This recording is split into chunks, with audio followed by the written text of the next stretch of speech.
Masalama, Smiti, don't be mean or to mean. So this is my first week in Rabat so far. It is Friday, which is pretty interesting. So I've had to go through so much since Sunday. Basically, the story so far is that I left on the 13th from my home of Washington, D.C. to Rabat. I stopped in Paris and then I kind of met up with all the other people from my group, so that was really interesting. And then we got here in Rabat on the 14th around 12 p.m. And so then we were all in a hotel, and then on Monday we moved into our host families. And so at least my host family is pretty interesting because there's a mom and dad and there's older kids, and some of them drop in sometime, and I think some of them are going to be coming in later in the term. But so far everyone is super nice, and we've been having some pretty good conversations in French and some in Arabic, a little in Fusa, and I've been learning some Darija from them, so I hope to be speaking to them more in French.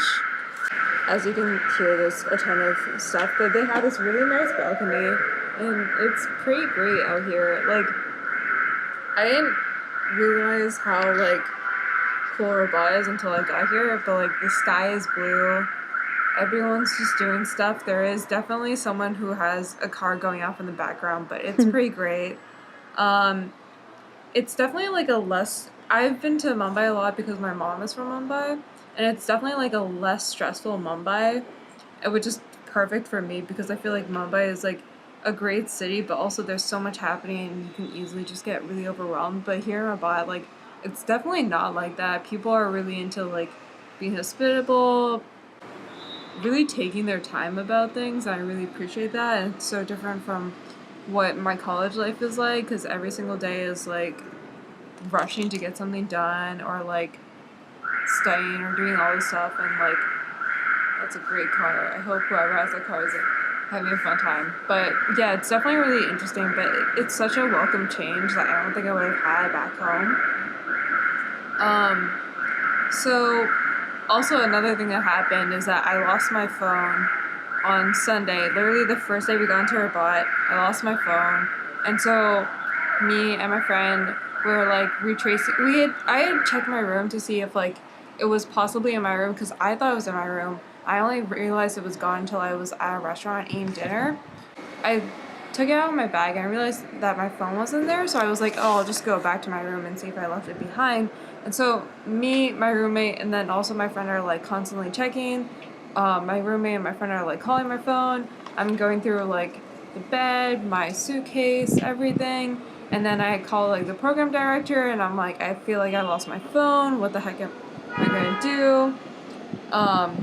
I was just super stressed out about everything, because I was like, how is this happening to me on the first day I get here? But I was also really scared because I lost my phone. My program director was like, why not go retrace your steps and go back to the restaurant that you thought you were at and see if they have it. And so me and my friend go back to the restaurant. I was like, hey, I lost my phone, and then so they checked and my phone isn't there, and then we decided to stop back at the restaurant that we were only there for a couple of minutes just to see the menu, and then we realized it wasn't really a dinner place, so we left. And then so we went back to the restaurant. Then I had asked the waiter, I lost my phone here, and then he was like, which table? And I pointed at the table, and then he was like, wait 1 second. And then he goes behind the cashier, and he pulls out my phone, and I'm absolutely relieved at this point that I found my phone. I was like, oh my god, that's my phone, thank you so much. I got my phone, and now I've learned to really, you gotta be very accountable of your belongings and make sure you have everything with you, because that could have gone so wrong so badly, honestly. But I'm really glad I had my phone. And so far, we've been in orientation for a week. We moved into our host families, so we've been learning a lot about Morocco around us, and also we've been doing some cool stuff. We've been going out to some cafes with some friends. We've been learning Darija already, and I feel it's definitely really different from Fusa, but I feel because I know Fusa, the learning curve isn't as big, and it'll be really easy to adapt to, and soon in the coming weeks I'll be learning more and more, and just having a chance to practice that will definitely help improve my skills. And then we also went sightseeing, and some of the stuff that you might have seen earlier is stuff from like the mausoleum of Mohammed V. We went to the Kasbah, which was really cool, and I definitely want to check it back again. And then we also went to the Hassan Tower, and so they're all really cool places so far. And like I realized that there's still so much of Rabat that I still have to explore, and so I'm definitely going to be doing more of that probably this weekend or maybe like later on in the week. But definitely it's something I'm excited about doing. So yeah, definitely I realized that me and my friend, my roommate Amara, which you will see soon, um,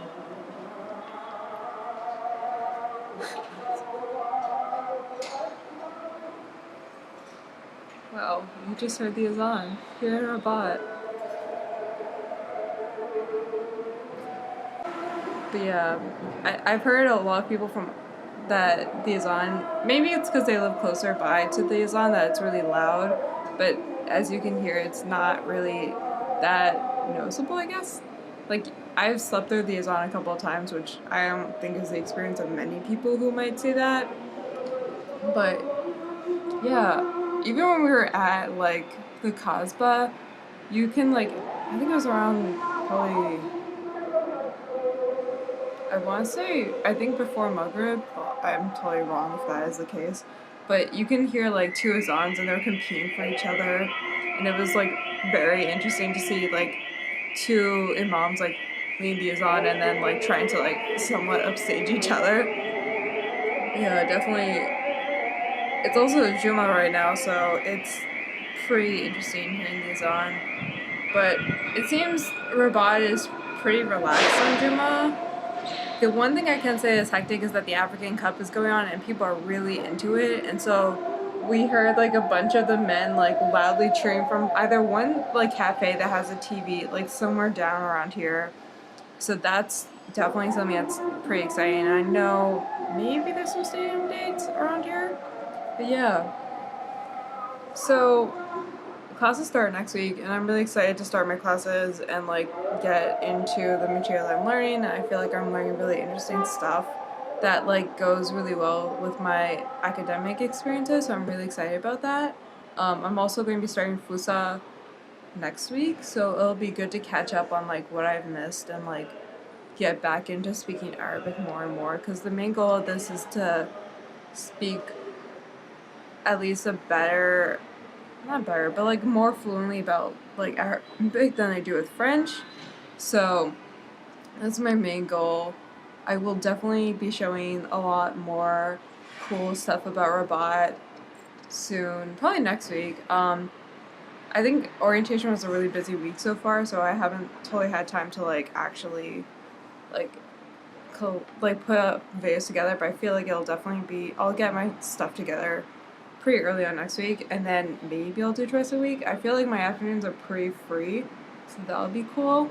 And maybe I will take you on a journey into the Medina, but I can't guarantee anything because the Medina is such a time to be alive. But anyways, I hope you all enjoyed this vlog.